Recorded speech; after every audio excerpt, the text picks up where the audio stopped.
अभी तक इस चैप्टर में हमने मोशन के बारे में पढ़ा, rest, physical quantities, scalar vector, distance और डिस्प्लेसमेंट के बारे में पढ़ा। आज हम कुछ न्यूमेरिकल्स करते हैं डिस्टेंस और डिस्प्लेसमेंट पर। ठीक है, पहला क्वेश्चन, क्वेश्चन नंबर 1, ये है पहला क्वेश्चन। ठीक है, अगर आपको ये खुद से आया, पहले आप ट्राई करो एक बार खुद से, अगर नहीं आया फिर मैं दिखाऊंगा, करो ट्राई। देखो सवाल क्या कहता है, जब तक आप न्यूमेरिकल्स में सवाल को नहीं समझोगे ना, तब तक आप सवाल नहीं कर सकते। पहली चीज देखो, एक आदमी चल रहा है एक सर्कुलर पाथ में। ठीक है, ये एक डायग्राम दी गई है जो मैंने नहीं बनाई थी, A to B। ठीक, एक आदमी सर्कुलर पाथ में घूम रहा है, कहां से? A से B तक। ठीक, अच्छा, इस सर्कल का सरकमफ्रेंस कितना है? 300 मीटर। सरकमफ्रेंस क्या होता है? सरकमफ्रेंस होता है यहां से पूरी ये दीवार, इसको हम बोलते हैं सरकमफ्रेंस। तो इसको क्या बोलते हैं? सरकमफ्रेंस। ये कितना है? 300 मीटर। अगर ये आदमी इस सर्कल पर एक चक्कर पूरा लगाएगा, कितनी डिस्टेंस चलेगा? 300 मीटर, क्योंकि ये सरकमफ्रेंस कितना होता है? 300 मीटर। ये है पूरा चक्कर अगर उसने किया तो डिस्टेंस कितनी होगी? 300 मीटर। मगर सवाल क्या कहता है? वो सिर्फ A से B तक चला। A से B तक मतलब आधा सर्कल चला। अगर पूरा सर्कल चलता तो सरकमफ्रेंस के बराबर डिस्टेंस होती है 300 मीटर। लेकिन वो कितना चला? आधा। अगर वो आधा चला यहां से यहां तक, तो बताओ डिस्टेंस कितनी होगी?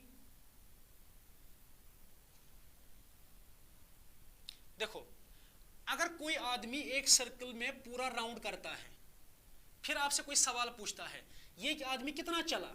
जितना इस सर्कल का सरकमफ्रेंस है।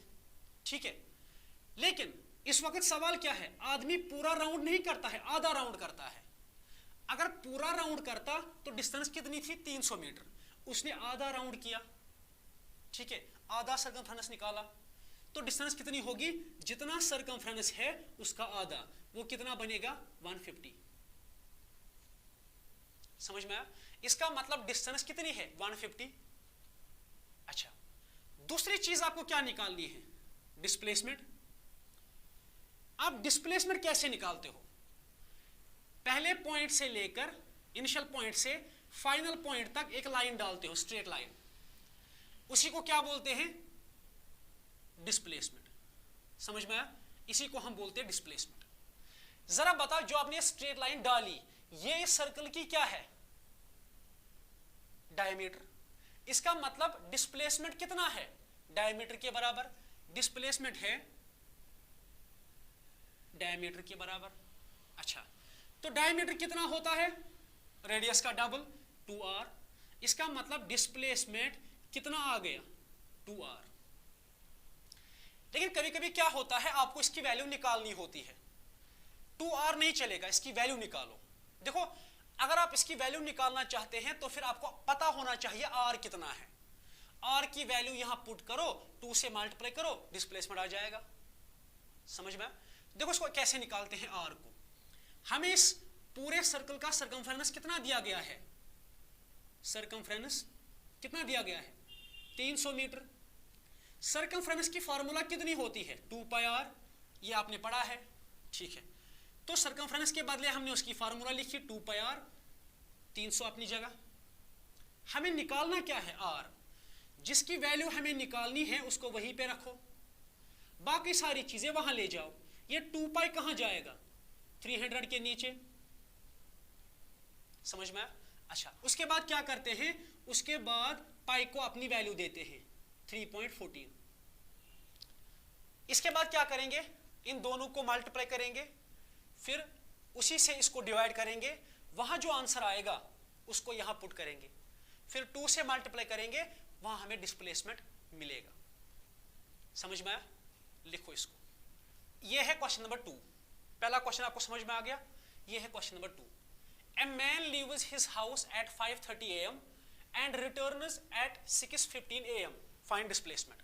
पहले इसको खुद से ट्राई करो, मैं दिखाता हूं बाद में। चलिए इसको करते हैं।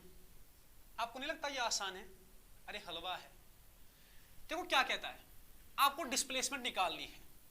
ठीक, दिया क्या गया है, एक आदमी का मकान है, ये मान लीजिए मकान है, वो निकला अपने घर से 5:30 AM पे। कब निकला? 5:30 AM पे। तो वो निकला कहां से? घर से। इसका इनिशियल पॉइंट कौन है? घर। इनिशियल पॉइंट क्या होता है? पहले जहां से स्टार्ट करता है। तो मकान इसका इनिशियल पॉइंट है, जहां से इसने स्टार्ट किया है, घर से निकला है, फिर कहीं गया है उधर इधर, वहां से जब वापस आया है तो वापस आया है 6:15 AM पर। वापस कहां आया? घर। इसका मतलब जो फाइनल पॉइंट है वो कहां है? घर। इनिशियल पॉइंट कहां है? घर में। फाइनल पॉइंट कहां है? वो भी घर। आपको याद होगा डिस्प्लेसमेंट जीरो कब होता है? जब इनिशियल पॉइंट और फाइनल पॉइंट एक ही जगह पे होंगे, तब जाके डिस्प्लेसमेंट कितना होता है? जीरो। यहां भी इनिशियल पॉइंट मकान, फाइनल पॉइंट वो भी मकान ही, दोनों पॉइंट्स एक ही जगह पे है, तो डिस्प्लेसमेंट कितनी होगी? जीरो। अरे इतना आसान सवाल था। लिखो ये है क्वेश्चन नंबर 3। पहले इसको खुद से सॉल्व करने की कोशिश करो, उसके बाद मैं दिखाऊंगा। करो सॉल्व। चलिए इसको सॉल्व करते हैं। आपको क्या लगता है ज्यादा मुश्किल है? देखते हैं। A particle moves 3 metre north. एक पार्टिकल जो है वो 3 मीटर चला नॉर्थ की तरफ। 3 मीटर। ये नॉर्थ कहां होता है? नॉर्थ होता है ऊपर की तरफ। अगर आपको मैप याद होगा, ऐसे अगर आपको मैप याद होगा, ऊपर वाला हिस्सा क्या होता है? नॉर्थ। ये क्या होता है? ईस्ट। ये क्या होता है? वेस्ट। ये क्या होता है? साउथ। समझ में आया? तो ऊपर वाला हिस्सा क्या होता है? ये होता है नॉर्थ। एक आदमी चला 3 मीटर नॉर्थ की तरफ, मतलब ऊपर, and then 4 metre east. East कहां होता है? उधर की तरफ। उसके बाद वो चला 4 मीटर ईस्ट की तरफ। ठीक। फिर फाइनली वो कितना चला? 6 मीटर साउथ की तरफ। साउथ होता है नीचे। 6 मीटर। आप बताओ डिस्टेंस कितनी है, डिस्प्लेसमेंट कितनी है? समझ में? डिस्टेंस और डिस्प्लेसमेंट निकालनी है। जरा बताओ डिस्टेंस कितनी है? डिस्टेंस क्या होता है? कोई आदमी कितना चला? पहले कितना चला? 3, फिर कितना चला? 4, फिर कितना चला? 6, कितना हो गया? 13 मीटर। इसका मतलब डिस्टेंस कितनी है? 13 मीटर। इन सबको ऐड करना है, वही हो गया डिस्टेंस। अब मसला किसका है? डिस्प्लेसमेंट का। क्या आप डिस्प्लेसमेंट ऐसे कैलकुलेट कर सकते हो? नहीं कर सकते, क्योंकि डिस्प्लेसमेंट कैसी होती है? Straight line. क्या ये स्ट्रेट लाइन है? इसका मतलब ये डिस्प्लेसमेंट नहीं है। अब डिस्प्लेसमेंट आप कैसे निकाल सकते हो? आसान है। आपको याद है डिस्प्लेसमेंट कैसे निकालते हैं? इनिशियल पॉइंट से, मतलब पहले पॉइंट से फाइनल पॉइंट तक। इनिशियल पॉइंट ये है, फाइनल पॉइंट ये है, इन दोनों को मिलाना है स्ट्रेट लाइन से। ये हो गया डिस्प्लेसमेंट, ये वाली लाइन। समझ में?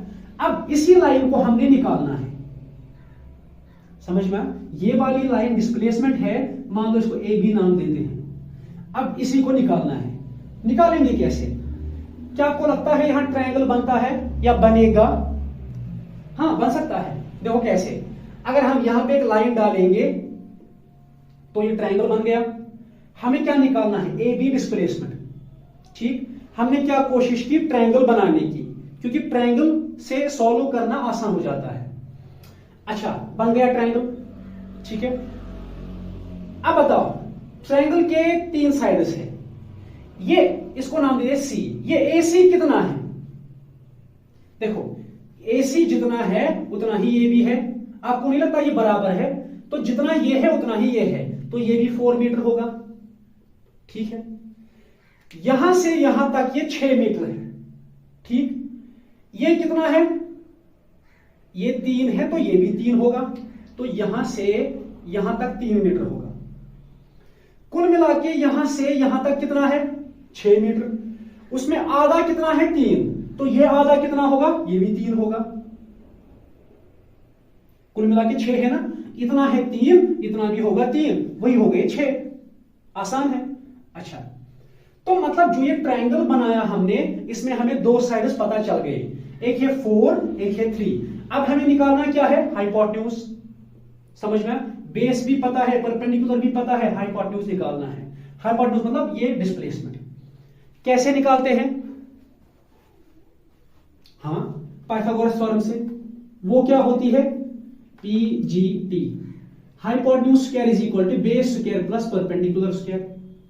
तो जब भी आपको ऐसे सवाल दिए जाए ना, डिस्टेंस तो आसान है, आपको इन सबको ऐड करना है। डिस्प्लेसमेंट कैसे निकालोगे? पहले पॉइंट से लास्ट पॉइंट तक एक स्ट्रेट लाइन डालनी है, ये भी ठीक है। उसके बाद आपको कोशिश करनी है ट्रायंगल बनाने की। समझ में? क्योंकि ट्रायंगल से मसला जल्दी सॉल्व होता है पाइथागोरस थ्योरम से। अच्छा, हाइपोटेन्यूज हमें निकालना है, यही तो है डिस्प्लेसमेंट। अच्छा, बेस कितनी है? 4 मीटर। चलो मीटर नहीं लिखते, 4, उसके साथ स्क्वायर भी है। परपेंडिकुलर कितना है? 3, उसके साथ स्क्वायर भी है। अब बताओ ये कितना होगा? 4 स्क्वायर कितना होता है? 16, 3 स्क्वायर कितना होता है? 9। कितना बनेगा? 16 प्लस 9 25। अब उसके बाद क्या करते हैं? इस स्क्वायर को यहां ले जाते हैं, h इज इक्वल टू 25। ये क्या बनता है? रूट। अच्छा, h इज इक्वल टू, इस 25 के बदले क्या लिख सकते हैं? 5 स्क्वायर। यहां हम पाइथागोरस थ्योरम नहीं सीख रहे हैं, आप ये सीखिए, हम यहां सॉल्व कर रहे हैं। 25 के बदले हमने क्या लिखा? 5 स्क्वायर, क्योंकि 5 स्क्वायर भी 25 होता है। स्क्वायर और रूट कट, यहां क्या बचा? 5। इसका मतलब ये हाइपोटेन्यूज जो है ये कितना आ गया? 5। हाइपोटेन्यूज क्या? डिस्प्लेसमेंट। तो डिस्प्लेसमेंट कितनी आ गई? 5 मीटर। समझ में आया? लिखो इसको। चलिए, ये है क्वेश्चन नंबर 4। पहले इस सवाल को खुद से सॉल्व करने की कोशिश करो, अगर नहीं आएगा मैं दिखाऊंगा। करो। देखो ये सवाल क्या कहता है? एक आदमी जा रहा है A से B तक, कितना चला? 100 मीटर। ठीक है। उसके बाद क्या करता है? वो B से वापस A तक आता है और कितना चलता है? फिर से 100 चलता है। जैसे a person moves through 100 meter in going from A to B। पहले वो चलता है A से B तक कितना? 100 metre, and travels the same distance returning from A to B। फिर वो यहां नहीं, ये B to A है। अच्छा, travels the same distance in returning from B to A। उसके बाद पहले वो क्या करता है? A से B तक कितना चलता है? 100 मीटर। फिर वो B से वापस आता है, कितना चलता है? 100 मीटर। आप बताओ इसकी डिस्प्लेसमेंट कितनी है? बहुत आसान है, थोड़ा सा ट्रिकी है पर आसान है। A से B कितना चला? 100। फिर B से A कितना चला? 100। डिस्प्लेसमेंट कितनी है? देखो, पहले वो कहां से चला? A से। ठीक, A से गया B तक, मतलब इनिशियल पॉइंट कौन है? A। उसके बाद B से कहां आ गया? वापस A पर, मतलब A क्या है? Final point. तो स्टार्ट कहां से किया? A से। लास्ट में कहां आ गया? A पर, मतलब इनिशियल और फाइनल पॉइंट दोनों एक ही है। जब इनिशियल और फाइनल पॉइंट एक ही होते हैं तब डिस्प्लेसमेंट कितनी होती है? 0। समझ में आया? बहुत आसान सवाल था, आपको बस ये देखना है कि फाइनल पॉइंट और इनिशियल पॉइंट अगर ये दोनों एक ही जगह पे आते हैं, डिस्प्लेसमेंट 0 बनता है। लिखो इसको। ये है क्वेश्चन नंबर 5। आप पहले इसको खुद से ट्राई करने की कोशिश करो, उसके बाद मैं दिखाता हूं। चलिए इसको सॉल्व करते हैं। क्या कहता है? AB is the diameter of a circle of radius R। मतलब एक सर्कल है, उसका डायमीटर है AB। ठीक है, उसका रेडियस कितना है? R। A particle starting from A completes 2.5 revolution। Calculate the distance and displacement। एक पार्टिकल है, वो घूम रहा है इस सर्कल में, वो उसने पहला चक्कर लगा लिया पूरा, उसके बाद दूसरा चक्कर लगा लिया पूरा, उसके बाद आधा चक्कर लगा लिया A से B तक। तो कितने चक्कर हो गए? 2.5 चक्कर। ठीक है, पहला पूरा, उसके बाद दूसरा भी पूरा, उसके बाद आधा, 2.5। समझ में आया? तो सवाल कहता है ये कितने चक्कर लगाता है? 2.5। अब आपको क्या निकालनी है? Distance and displacement. देखिए डिस्टेंस कैसे निकालेंगे? पहले उसने ए से स्टार्ट किया और पहला राउंड कंप्लीट किया। जब कोई आदमी एक सर्कल में एक राउंड पूरा करता है तो बताओ वो कितना चलता है? सरकमफ्रेंस के बराबर। मतलब जब उसने ए से स्टार्ट किया, पूरे सर्कल पे घूमा तो कितना चला? जितना इसका सरकमफ्रेंस है। इसका सरकमफ्रेंस कितना है? 2πr। तो डिस्टेंस जो है कितनी है? पहले वो कितना चला पहले राउंड में? 2πr। उसके बाद उसने दूसरा राउंड किया, ए से स्टार्ट किया वापस ए तक, हो गया दूसरा राउंड। इस दूसरे राउंड में वो कितना चला? फिर से 2πr, सरकमफ्रेंस के बराबर। उसके बाद क्या किया इसने आधा राउंड किया, पूरा राउंड नहीं किया, आधा राउंड किया। अगर पूरा सरकमफ्रेंस 2πr के बराबर है तो आधा जब वो चला, आधा सरकमफ्रेंस कितना होता है? पूरा होता है 2πr, आधा कितना होगा? 1πr। इसके बाद वो कहां से चला? ए से बी तक, मतलब आधा सरकमफ्रेंस। आधा कितना होता है? 1πr। समझ में आया? तो पहले उसने पूरा सर्कल कंप्लीट किया 2πr, फिर दूसरी बार दूसरा सर्कल कंप्लीट किया 2πr, फिर आधा ही कंप्लीट किया, आधा मतलब 1πr।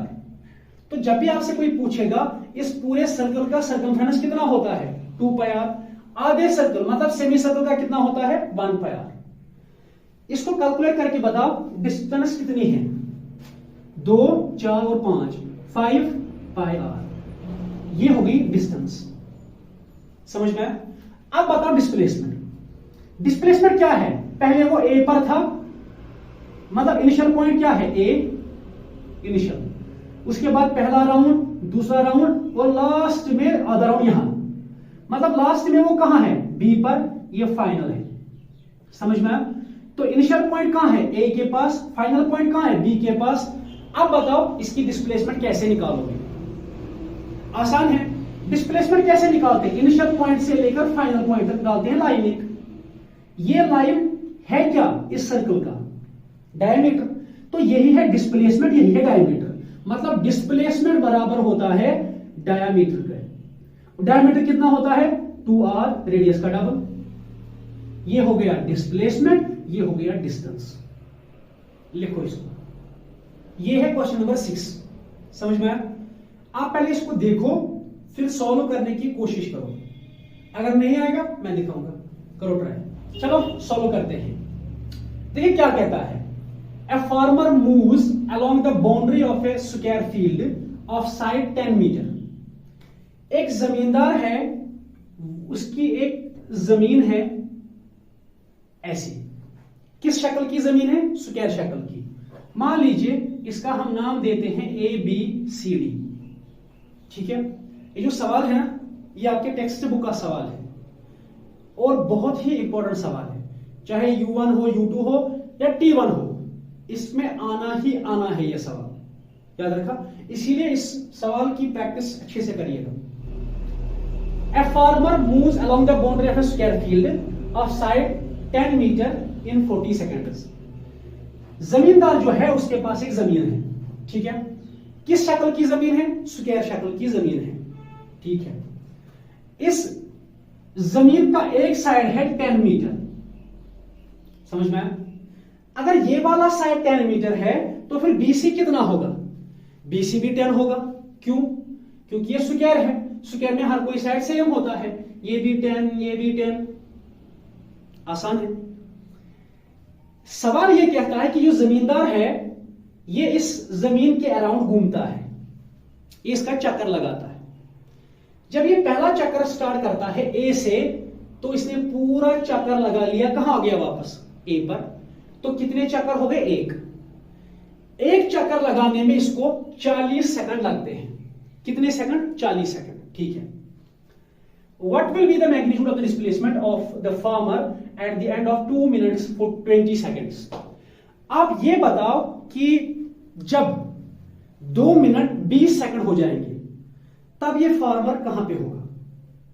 समझ में? 2 मिनट 20 सेकंड जब होंगे तो फार्मर कहां पे होगा? उसकी डिस्प्लेसमेंट निकालो, उसकी डिस्टेंस निकालो। समझ में आया?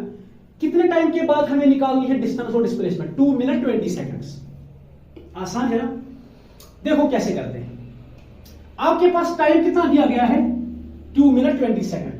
फार्मर को एक चक्कर लगाने में कितना टाइम लगता है, 40 सेकंड्स। चलिए हम इसको भी सेकंड्स में कन्वर्ट करते हैं। पहले हमारे पास है 2 मिनट। 2 मिनट कितने सेकंड्स होते हैं, 120 सेकंड्स, क्योंकि 1 मिनट में 60 सेकंड्स होते हैं, 2 मिनट में 120 हो गए। अच्छा, और कितने सेकंड्स दिए गए हैं, 20 सेकंड। कुल मिला के टोटल कितने सेकंड्स है, 120 और ये 2 20 और ये 20, कितने हो गए, 140 सेकंड्स। तो आपके पास जो टोटल टाइम है ना वो कितने हैं, 140 सेकंड्स। चलिए इन्हीं 40 सेकंड्स में ये फार्मर क्या करता है, ये घूमता है इस जमीन के अराउंड, कितने टाइम में, 140 सेकंड्स में। चलिए पहले उसने स्टार्ट किया कहां से, ए से। उसने चलना स्टार्ट किया, पहुंच गया कहां, ए पर वापस। कितने राउंड हो गए, 1 राउंड। 1 राउंड में कितना टाइम लगता है, 40 सेकंड। ठीक है, तो मतलब 1 राउंड हो गया, इसमें लगते हैं 40 सेकंड। ठीक, टोटल कितने सेकंड है आपके पास, 140। इसमें से पहला राउंड जब हुआ, पहला राउंड कितने सेकंड चले गए, 40। अब बचा कितना, 100 सेकंड्स। ठीक है, तो जमींदार ने जब 1 राउंड लगाया, 40 सेकंड्स गए। ठीक, उसके बाद जमींदार ने दूसरा चक्कर लगा लिया। ए से स्टार्ट किया, ऐसे घूमता रहा और दूसरा चक्कर कंप्लीट हो गया। ठीक है, तो मतलब दूसरा राउंड भी हो गया। जब दूसरा राउंड हो गया, अब और 40 सेकंड हो जाएंगे, तो काटो और 40 सेकंड, कितना बचेगा, 60। अब टोटल कितना टाइम बचा, 60 सेकंड्स। अब जमींदार ने एक और चक्कर लगा लिया, तीसरा राउंड। कौन सा राउंड, तीसरा राउंड। इस तीसरे राउंड में भी कितना टाइम लगेगा, 40 सेकंड, क्योंकि एक राउंड में 40 सेकंड लगते हैं। इसमें भी कितना टाइम लगेगा, 40 सेकंड हो गए और 40 सेकंड। ठीक है, अब कितने सेकंड्स बचे, 20 सेकंड्स। अब आप बताओगे ये एक और राउंड करेगा, नहीं करेगा, क्यों, क्योंकि एक राउंड करने में 40 सेकंड लगते हैं। इसके पास टाइम कितना है, 20 ही सेकंड। तो बताओ इसने चलना स्टार्ट किया, कहां तक चलेगा, देखो पूरे जमीन का चक्कर 40 सेकंड में, 20 सेकंड में कितना चलेगा, आधा। इसका मतलब ये यहां तक चलेगा, आधा। समझ में आया। लास्ट में जो 20 सेकंड बचे उनमें ये कितना चलेगा, आधा, क्योंकि 40 सेकंड में तो पूरा जमीन क्रॉस करता है, तो 20 सेकंड में कितना करेगा, आधा। आधा मतलब यहां तक, यही तो है ना आधा, 2 साइड्स और 2 साइड्स, आधा हो गया यहां तक। इसका मतलब 2 मिनट 20 सेकंड के बाद ये जमींदार कहां पहुंचता है, यहां। समझ में आ गया। देखो कैसे, पहला राउंड 40 सेकंड, दूसरा राउंड 40 सेकंड हो गए 80, तीसरा राउंड 40 सेकंड हो गए 120। अच्छा, उसके बाद एक और राउंड, मगर आधा ही, क्योंकि 20 सेकंड ही बचे थे। टोटल कितने हो गए, 140। समझ में आया। तो उसने पहला राउंड किया, दूसरा राउंड किया, तीसरा राउंड किया और चौथा राउंड उसने आधा ही किया, क्योंकि कितना टाइम बचा था, सिर्फ 20 सेकंड। 20 सेकंड्स में वो कहां तक चला गया, सी तक। तो पहले जमींदार कहां था, ए पर, अब कहां पे है, लास्ट में सी पर। मतलब ये इनिशियल पॉइंट, ये फाइनल पॉइंट। समझ में आ गया। अच्छा, अब बताओ इसकी डिस्प्लेसमेंट। डिस्प्लेसमेंट कैसे निकालते हैं, पहले वो था ए पर, अब है लास्ट में सी पर। ये इनिशियल पॉइंट, ये फाइनल पॉइंट। डिस्प्लेसमेंट आप कैसे निकालते हो, हाँ, इनिशियल पॉइंट से फाइनल पॉइंट तक एक स्ट्रेट लाइन डालते हो गया। अच्छा, तो यही हो गया क्या, डिस्प्लेसमेंट, यानी ये लाइन जो है यही है डिस्प्लेसमेंट। ये आप कैसे निकालोगे, ट्राइंगल से। आपको नहीं लगता है ट्राइंगल बनता है। अच्छा, अब आप ट्राइंगल की 3 साइड्स है, 2 तो आपको मालूम है, तीसरा निकालना है। कैसे निकालेंगे, पाइथागोरस थ्योरम से। ये तो मालूम ही है, hypotenuse square is equal to base कितना है 10 स्क्वायर, परपेंडिकुलर कितना है 10, वो भी square, hypotenuse square is equal to, ये कितना है 10 स्क्वायर कितना होता है 100, 10 स्क्वायर कितना होता है 100, तो h स्क्वायर कितना आ गया 100 प्लस 100 200 स्क्वायर वहां ले जाओ, ये क्या बनेगा √200। इसका मतलब डिस्प्लेसमेंट जो है वो कितना आता है √200 मीटर। समझ में आया? यही है डिस्प्लेसमेंट। तो जमींदार ने कितने राउंड्स किए? 3.5 राउंड, क्योंकि 140 सेकंड उसके पास थे। पहला राउंड 40 सेकंड में, अगला राउंड 40 सेकंड में, अगला राउंड 40 सेकंड में, लास्ट में कितने बचे 20 सेकंड। इसमें वो कितना चलेगा? सिर्फ आधा राउंड। तो पहले वो था यहां, लास्ट में यहां, ऐसे लाइन डाली, ये होगी डिस्प्लेसमेंट। लिखो इसको।